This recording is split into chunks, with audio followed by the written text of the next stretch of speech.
Offer করলাম যে আপনি আমার সিনেমার মূল ভিলেন টাকার সর্দার, আর নায়িকা হইতেছে ফরি, আপনি ফরির বাপ। সে করলো কি, খুব কলে কৌশলে আল বসে গল্পটা ঘুরাইতে থাকলো।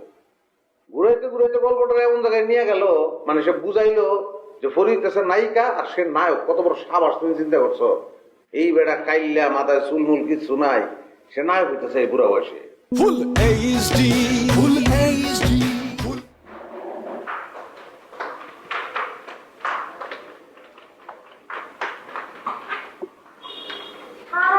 এত বেড়া এত লেট করে এতক্ষণ ধরাইলেন।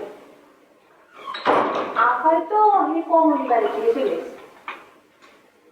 সকালবেলা কিন্তু 3 ঘন্টা, হ্যাঁ 4 ঘন্টা কিন্তু বাসা ছিল। আমি বাসায় একাই আছি।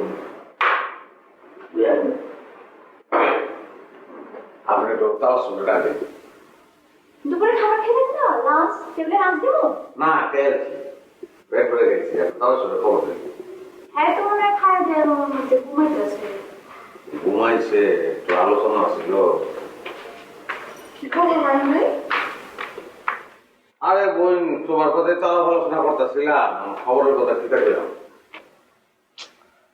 খুবই বিব্রতকর ব্যাপার, ওই যে ভিলেন আছে না সরব, সেই যে কাণ্ড ঘটাইছে কি তাকম, মানে ছি ছি ছি, যে খারাপ লাগছে আমার। হাউল লোক তো, বদ লোক একটা, জানোয়ার একটা। ও মা গো মা, এই লোকটার মুখ দিয়ে এত খারাপ কথা বলে সব সিনেমার মধ্যে দেখবেন। এই লোকটার মুখ দিয়ে ফটা ফটা ফটা ফটা বাজে বাজে কথা। বাসি ছাদ থেকে যে শুকনো কাপড়গুলো এনেছো ওগুলো গোছাতে হবে না? যাও, ঘরের কাজ আগে শেষ করো, যাও। হ্যাঁ, কিন্তু আপা আমি কিন্তু একটা বিষয় খেয়াল করবেন। এই যে সরাব শাহী, মানে এই যে ভিলেন, বেড়া কিন্তু বদের বদ অ্যাক্টিং করে। বেড়া দেখলে না শরীরের মধ্যে জ্বল্লা জ্বল্লা ওঠে, মনে হচ্ছে থাপড়ে সুপড়ে ফর্দা ফাইবা নাই ফেলাই।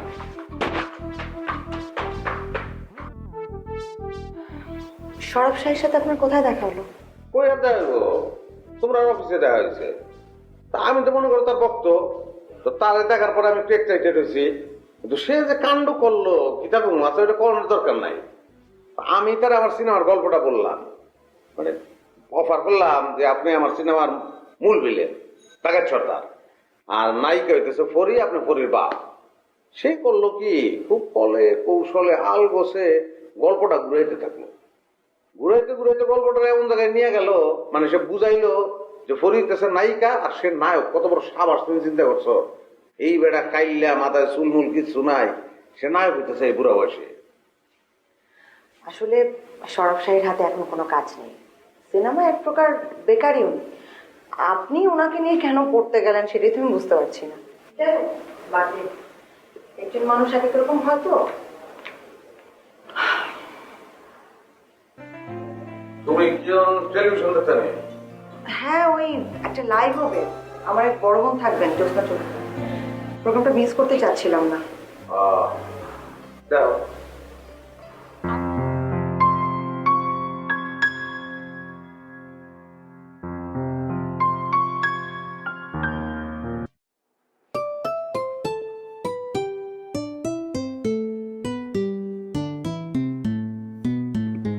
ভাইয়া, এই যে ভাইয়া, ভাইয়া ভাইয়া ঘুমাইতেছেন? আশ্চর্য, আসল বলো না তো, টেবিলের মধ্যে মাথা দিয়ে ঘুমাই রয়েছে। এই যে ভাইয়া, ভাইয়া ভাইয়া বেলা উঠছে কত উপরে, 10টার উপরে বাজে। এই যে ভাইয়া, আমাদের যে আসলে ঘুরে ঘুরেছিলেন, কইতেছি কি বেলা বাজে 10টার উপরে, আপনি এখনো টেবিলের মধ্যে মাথা দিয়ে ঘুমাই রয়েছেন, কাহিনী কি? টেবিলের উপরে ঘুমাই গেছিলাম গা। ও, মেলা রাত জায়গা লেখালেখি করছেন না? আহারে কত কষ্ট হয়েছে না, অনেক কষ্ট হয়েছে।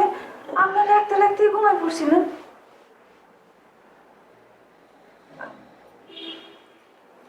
ভাইয়া